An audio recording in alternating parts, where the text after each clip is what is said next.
Exam டென்ஷனா skip பண்ணாமல் பாருங்க. எக்ஸாம்ங்கிற வேர்டை கேட்டோன்னே நம்ம மனசுக்குள்ள ஒரு பயம், பதட்டம். எக்ஸாம் நல்லா எழுதிடுவோமா, கொஸ்டின் ஈஸியாக இருக்குமா, ஃபுல்லாக கரெக்டாக எழுதிடுவோமா, டைமுக்கு எழுதிடுவோமா, ஐயோ ஃபெயில் ஆகிட்டோம்னா நம்ம பேரண்ட்ஸ் திட்டுவாங்களே, நம்ம ஃப்ரெண்ட் எல்லாம் பாஸ் ஆகிடுவாங்களேன்னு சொல்லிட்டு நமக்குள்ள நிறைய நெகட்டிவ் தாட்ஸ் வந்துட்டே இருக்கும்.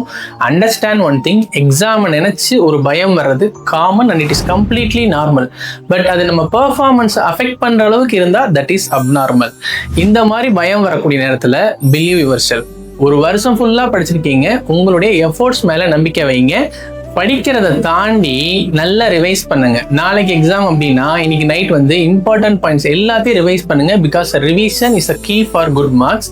ஆன்சியஸா ஃபீல் பண்றீங்க, பதற்றமா இருக்கு அப்படின்னா ரெகுலரா பிரீத்திங் எக்ஸசைஸை ஃபாலோ பண்ணுங்க.